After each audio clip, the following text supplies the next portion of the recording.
Welcome to an episode of InRange. I'm coming to you today with a unicorn of a firearm, the Laugo Alien. We've seen other channels review this, and quite honestly, you and I were both not satisfied with their reviews and that they didn't really go to the depths that we would want them to go to determine if this is worthwhile or not. Right. Very few people who reviewed these are actually competitive shooters. Yeah, now take that for what that's worth, but I will tell you from our beliefs here at InRange, competitive shooting, doing stuff on the clock, and we're not just talking about brutality matches, we're talking about in general, is where you really test this kind of stuff to find out if there's an advantage or not. No matter what you do out in the desert shooting at a washing machine or even a target, you're not going to get the kind of information you're going to get doing the kind of stuff you do or we do at brutality or in other venues. It could be USPSA for that matter, right? Right. And each one has its own focus and discipline, but you've been shooting this now for a while. Yeah, I've had it for a few months. As we mentioned in another video, I sold about 10 lesser guns to pay for this one. Very appropriate for Cyberpunk because you just ran it in Cyberpunk. Trade in the junk for something good. Yes. Yeah, okay. So purchased from Rainier Arms. Okay. They gave us a $100 media discount. Okay. But you otherwise bought this pretty much straight up. Yeah. Yeah. The gun itself cost $3,800 with iron sights. I did not want to buy the package that came with both the optic and iron sight slide and a holster and a bunch of other stuff because I didn't want half the stuff that it came with. Sure. So I bought the base iron sight gun, bought the optic rail. I think that was about $450. Bought an adapter plate for it to use an acro pattern optic, in this case, lead and steel Pandora, because the rail comes only capable of mounting Seymour sights. So wait a minute. So you buy a $3,800 pistol and it can only take one sort of optic. Yes. Cool. Yes. That is something they need to remedy because Seymour sights, well, popular in Europe and to a lesser degree in the United States for competition purposes, are by no means the most popular sights in the United States. I don't think I've ever seen one on an American gun, to be honest with you. At least maybe in 1997 or something, or I don't know what Yeah, year. the old school Seymour. Way old time Seymour, but no. But the new ones that are like RMR style, like I don't see those in the wild like ever. So it comes only Seymour and you have to get adapter plates. Right. Do they make the adapter plates or did you get them from somewhere else? It was aftermarket. I don't remember who made it. It was like, with things like this, there's always some like weird boutique guy who's making that one widget part.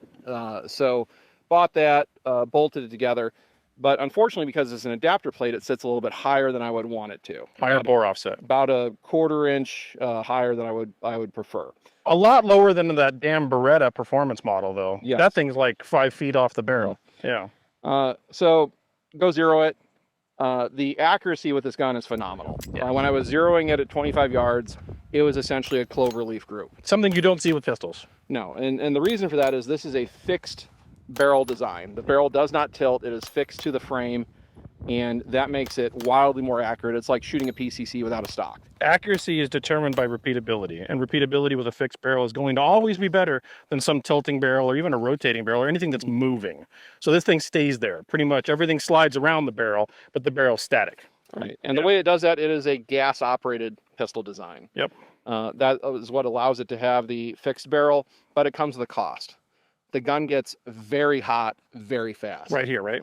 And we just shot this 10 minutes ago, and you can still feel it. This goes back to the old HK P7. The P7 was a gas-operated pistol. A great pistol, but you could only fire a few magazines before it became too hot to handle. Right, so what's relevant about that is when you're training with this gun, I'm going to take it to the local club where I shoot at, steel plates. Yep. And I can only really shoot 5 magazines through it before it's too hot to hold. Is it too hot to hold in the grip or just too hot to hold here? It'll start migrating back. Because it radiates down the metal. Because this is all like some sort of metal. Right, and so if you're doing your normal, forward thumb support, yeah, you start feeling it in your thumbs. You cannot grip the gun the same way you would want to. So it's designed to have relatively low round count between iterations. Right, and it was an even bigger problem here in Arizona when it's 110 to 115 degrees outside in the summer. And I basically got 4 mags of practice in, and it was too hot to hold. There's no chance to cool it off because the ambient temperature is still hot too. Bring a cooler with you. Throw it in an ice box, bring it back out. Right. Okay. So take it to the first match.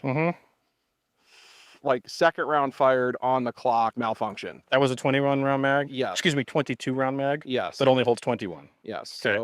So the malfunction then, I've only had one other malfunction with it on the clock. And I think it was because I was wearing gloves. And this gun is very susceptible to if you grip it wrong, you will induce a malfunction. And the slide itself is lower mass than a lot of other pistol slides, so it doesn't have the mass to drive through it the way it would with a Glock. I mean, people, you'll see, will get like the track marks on the web of their hand if they're gripping too high with other pistols, but it'll still cycle. In this case, if your hand's too high, it's very easy to induce a short stroke malfunction. So it doesn't hurt you, it just causes a malfunction. It causes a malfunction. With gloves, because you don't really feel where your hand is the same way, easier to grip a little too high, and the web of the glove there will interfere with it. Okay. So those are my only 2 malfunctions with it on the clock. All right. Otherwise, it ran reliably. You can see this gun is actually pretty dirty and covered in Parma moon dust still. It is. From Cyberpunk Division. And it otherwise ran. It's very accurate. The trigger, I mean, you shot it. It's like, feels like 2.5 pounds. Let me try it again while we're sitting here. They say it's like 3 something, but for me, it feels even. No, it feels. Yeah, no, that's like 2. Yeah, I agree with you. And you're not supposed to dry fire it, by the way. Oh. But they send it with a chamber insert for you to do that.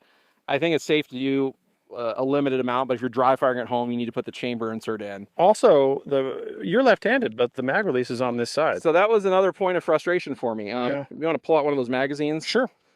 The magazines have cuts on both sides as if they were intended for an ambi mag release. They do. So I emailed Laugo and said, how do I swap the magazine catch over to be left-handed? You don't. You don't. It is not reversible, even though the magazines are clearly set up for that.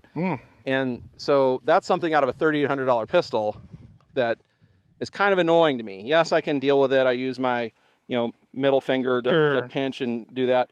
But use your middle finger. Yes.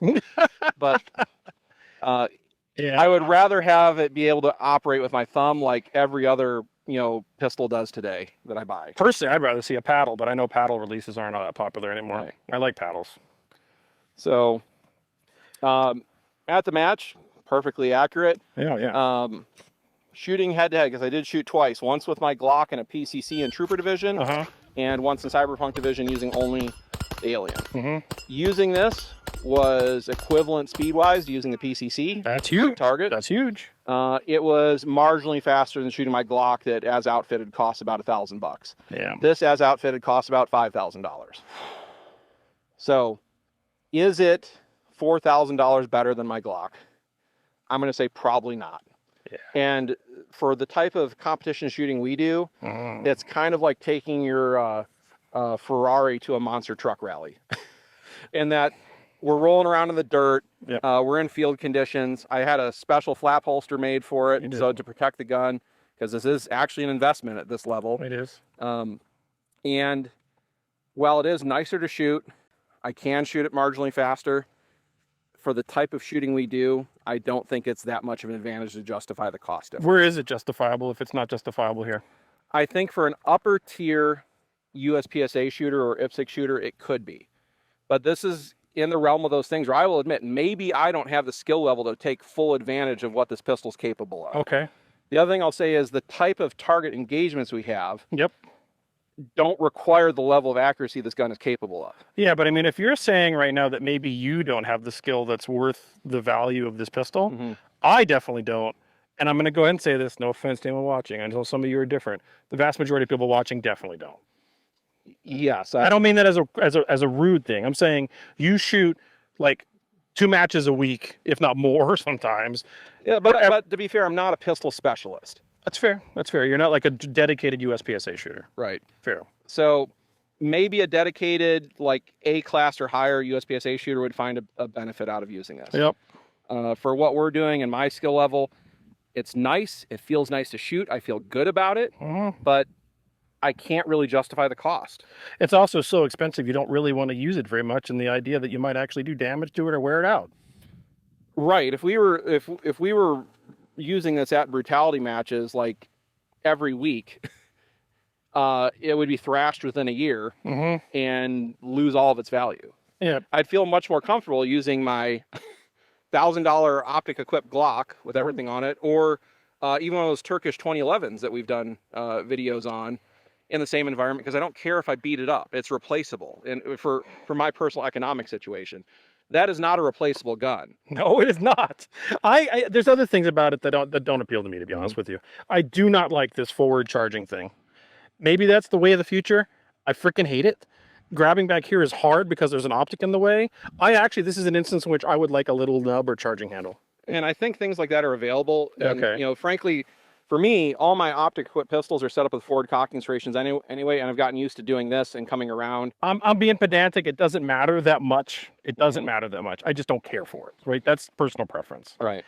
I've shot this a lot less than you. I just shot the spinner a little bit. We shot the 2011 versus this video, and I shot some like just occasionally this or that. After I finally got to put rounds to this, and I don't want to like be sad because you put money and effort into this, I don't really care for it that much. It's okay. It's heavy. Feels good in the hand. The overall vibe of this thing is, yeah, it's more accurate in a way that I don't care about. I don't need it more accurate. That sounds weird, but it doesn't matter that much. And all the deficiencies that come with it, in that it's not ambi, the charging handle, the lack of necessarily the reliability based on the lack of reciprocating mass, the fact that you have to get conversion plates that ride the optic high, the fact that the 22 round mags or 21 round mags that don't work that great. My take. Cool. If this was $1,500, I'd get one. So, and there's what I'm going to say is, with the advent of compact pistol optics, this is a call to the industry. Yeah.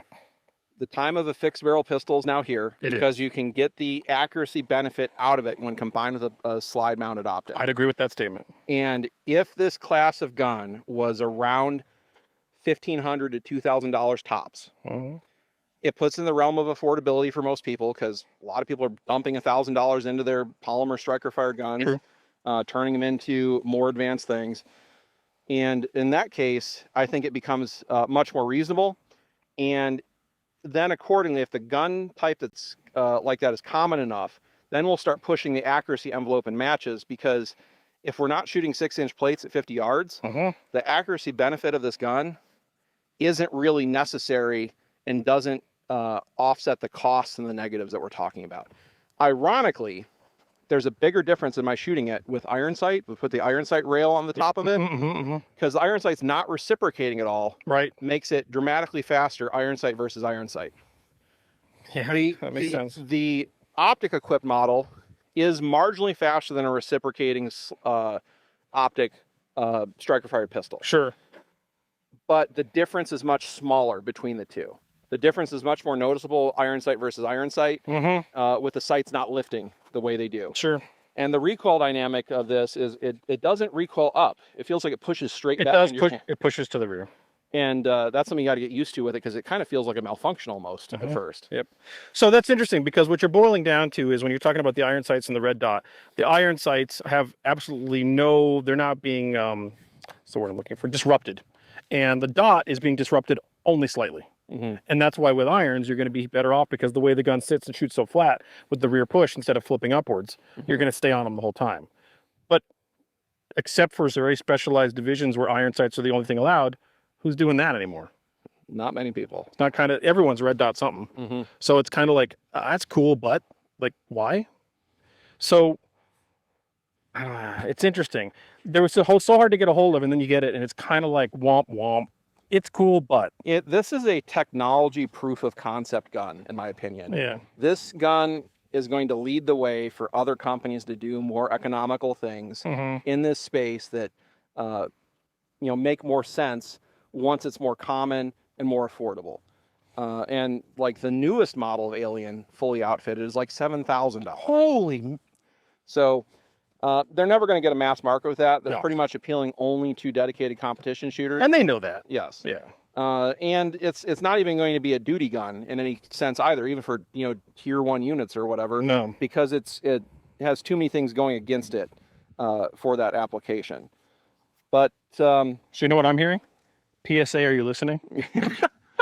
PSA, Glock, Walther, Smith & Wesson, whoever, take the best features of this, turn it into a mass-produced gun, and you're going to be the winner. Fixed barrel, gas operated, some sort of heat shield, not metal, a lower red dot optic, ambi, that takes Glock mags.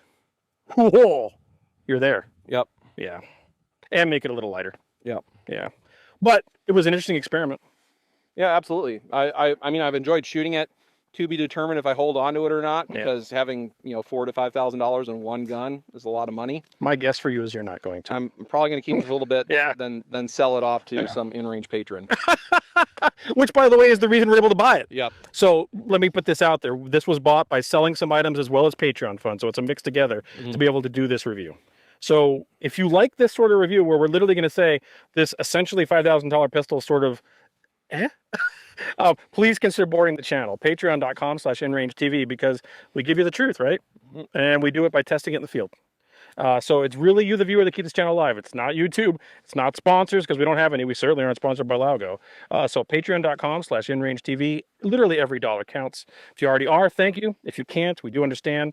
Click the thumbs up, click subscribe, click the bell, whatever that means, magic. But also share with your friends, because you are the algorithm for us that gets people to see the content like this. Thanks for watching.